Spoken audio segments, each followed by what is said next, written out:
Welcome to ஆர்விஏ சமையல். அப்பளம் use பண்ணி எப்படி சம்சா செய்கிறதுங்கிறத நம்ம பார்க்க போகிறோம். எங்கள் ஆர்விஏ சேனலை சப்ஸ்கிரைப் பண்ணலை அப்படின்னு சொன்னால் சப்ஸ்கிரைப் பண்ணுங்கள். அப்போ தான் நாங்கள் போடக்கூடிய வீடியோஸ் உங்களுக்கு தொடர்ந்து கிடைக்கும்.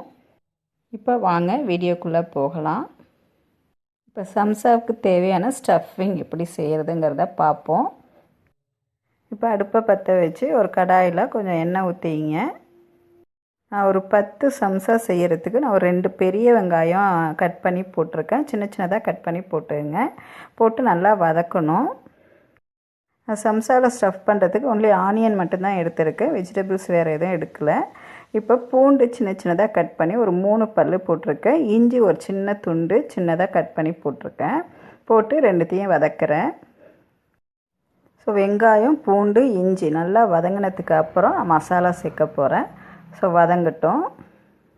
வெங்காயம் ஓரளவு வதங்கிடுச்சு. அதனால் நான் 1/2 டீஸ்பூன் அளவு மிளகாய் மல்லி கலந்த தூள் போட்டிருக்கேன். ஒரு 1/2 டீஸ்பூன் அளவு கரம் மசாலா பவுடர் போட்டிருக்கேன்.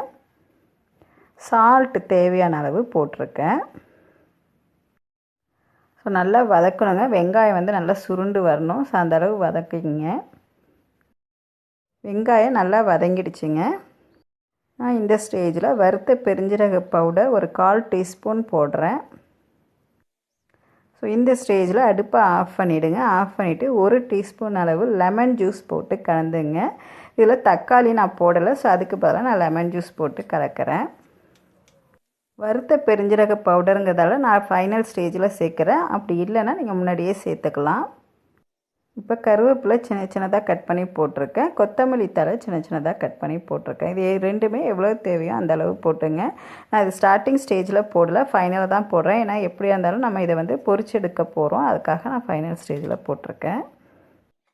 இப்போ சம்சாவுக்கு ஸ்டஃபிங் ரெடி ஆகிடுச்சு. இப்போ ஒரு சின்ன கிண்ணத்தில் 1 டீஸ்பூன் அளவு மைதா மாவு எடுத்துங்க. அதில் மூழ்கிற அளவு கொஞ்சம் தண்ணி ஊற்றி அது பேஸ்ட் ஆட்டம் கரைச்சிங்க. ஸோ இந்த பதத்தில் எடுத்துங்க. இப்போ அப்பளம் எடுத்துங்க. நான் பெரிய சைஸ் அப்பளம் எடுத்துருக்கேன். உங்கள்கிட்ட சின்ன சைஸ் அப்பளம் தான் இருக்குன்னா பரவாயில்ல, அதுலேயும் நம்ம செய்யலாம். ஸோ இந்த அப்பளத்தை நான் ஒரு 1/2 சர்க்கிள் வரையும் நம்ம கட் பண்ணி வச்சுக்கிறேன். ஸோ இந்தமாதிரி பாதி சைஸில் கட் பண்ணி வச்சுக்கிங்க. கட் பண்ணதுக்கப்புறம் ஒரு தட்டில் நான் தண்ணி வச்சுருக்கேன். அதில் நான் நனைச்சி எடுத்துக்கிறேன். ஸோ நீங்கள் ஒரு தட்டில் வச்சு நனைச்சி எடுத்துக்கிட்டிங்கன்னா உங்களுக்கு ஈஸியாக இருக்கும்.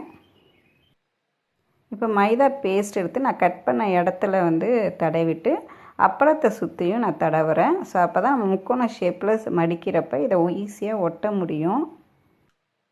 அப்பளம் கட் பண்ணதுக்கு பக்கத்துலேயே நான் வெங்காயத்தை வைக்கிறேன். அப்போ தான் நம்ம ஈஸியாக ஃபோல்டு பண்ண முடியும்.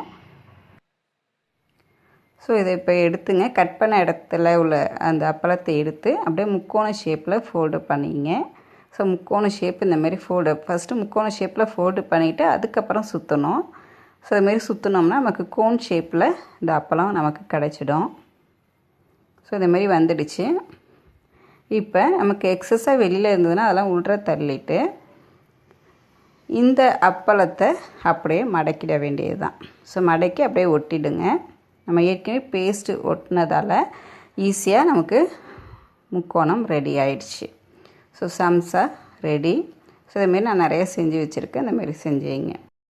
ஸோ இதேமாதிரி நான் 3 சைஸில் செஞ்சுட்டேன். இது பெரிய அப்பளங்கிறதால உங்களுக்கு இதுலேயே பாதி அப்பளத்தில் நம்ம எப்படி சம்சா செய்கிறதுங்கிறத நான் இப்போ சொல்லித்தரேன். இப்போ நான் ஒரு 3 அப்பளம் எடுத்துகிட்டு இது 2 சரி பாதியாக நான் கட் பண்ணிக்கிட்டேன். ஸோ இதுமாரி கட் பண்ணிங்க. இப்போ 6 சம்சா செய்கிறதுக்கு இது கரெக்டாக இருக்கும். இப்போ கட் பண்ண அப்பளத்தில் ஒரு பாதியை எடுத்து நனைச்சி வச்சிங்க. இன்னொரு பாதியையும் அடுத்தது ரெடியாக நனைச்சி வச்சிங்க. நமக்கு ஈஸியாக இருக்கும். அப்போ தான் ஃபோல்டு பண்ணுறதுக்கு ஈஸியாக இருக்கும். ஸோ இப்போ நான் என்ன பண்ணுறேன்னா மைதா பேஸ்ட்டை இந்த 1/2 சைஸ்டு அப்பளத்தில் 4 பக்கமும் தடவுறேன். சுற்றி தடவிங்க. இந்த மைதா நல்லா தடவினா தான் நமக்கு பொரிக்கிறப்ப பிரிஞ்சு வராமல் இருக்கும். இப்போ ஆனியன் நான் ஒரு 1/2 டீஸ்பூன் தான் எடுத்து வச்சுருக்கேன். ஏன்னா நம்ம சின்ன சைஸில் மினி சம்சா தான் செய்ய போகிறோம். இப்போ நான் எப்படி மடக்கிறேன்னு பாருங்கள். எந்த இடத்துல மடக்கிறேன்னு பாருங்கள். நான் திரும்ப சொல்கிறேன். எங்கே கட் பண்ணியிருக்கணும் அந்த இடத்துல நான் ஃபோல்டு பண்ணுறேன். ஃபோல்டு பண்ணிவிட்டு அதையே திரும்ப சுற்றுறேன். ஸோ இதில் மடிப்பு ஒரு மடிப்பு தாங்க சுற்றிலும் வரும். இது பெரிய சைஸ் அப்பளத்தில் நமக்கு 2 சுற்று வரும். ஸோ நம்ம மினி சைஸ் செய்கிறோம் அப்படிங்கிறதால இது ஒரு சுற்று தான் வரும். ஸோ கார்னரை நம்ம பேஸ்ட் வச்சு ஒட்டணும். ஸோ மினி சம்சா ரெடி. ஸோ இதேமாரி நான் 3 சைஸில் வந்து சம்சா செஞ்சு வச்சுருக்கேன்.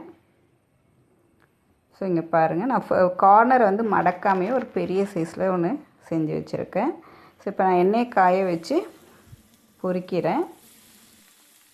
ஃப்ளேம் வந்து லோ ஃப்ளேமில் வச்சிங்க, அப்பளங்கிறதால உடனே பொரிஞ்சிடும். லோ ஃப்ளேமில் வச்சு பொரிக்கிறப்ப நமக்கு தீஞ்சு போகாமல் இருக்கும். ஸோ இது கரெக்டான இது. நமக்கு செவந்து வந்த உடனே நம்ம எடுத்து சர்வ் பண்ண வேண்டியது தாங்க. அவ்வளோதாங்க. லோ ஃப்ளேமில் வச்சு பொரிக்கிறதால அப்பளம் வந்து கரெக்டான பதத்தில் நமக்கு பொரிஞ்சு வந்திருக்கு. ஸோ இப்போ சர்வ் பண்ண வேண்டியது தான். உங்களுக்கு உளுந்து அப்பளமாக இருந்தால் லைட்டாக உளுந்து ஸ்மெல் கிடைக்கும், பட் வந்து ரொம்ப நல்லா இருக்கும், உடம்புக்கு நல்லது. மைதா மாவில் செய்கிறத விட நம்ம அப்பளத்தில் செய்கிறதால இதில் உளுந்து மாவு கலந்துருக்கு. ஸோ நமக்கு உடம்புக்கும் ஹெல்த்துதுங்க. ஸோ வீட்டில் நீங்கள் செஞ்சு சாப்பிட்டு பாருங்கள். எங்கள் சேனலை சப்ஸ்கிரைப் பண்ணாதவங்க மறக்காமல் சப்ஸ்கிரைப் பண்ணுங்கள். எங்கள் வீடியோவை சப்ஸ்கிரைப் பண்ணவங்க மறக்காமல் லைக் பண்ணுங்கள். உங்கள் ரிலேட்டிவ்ஸ் அண்ட் ஃப்ரெண்ட்ஸ்க்கு ஷேர் பண்ணுங்கள். தேங்க்யூ.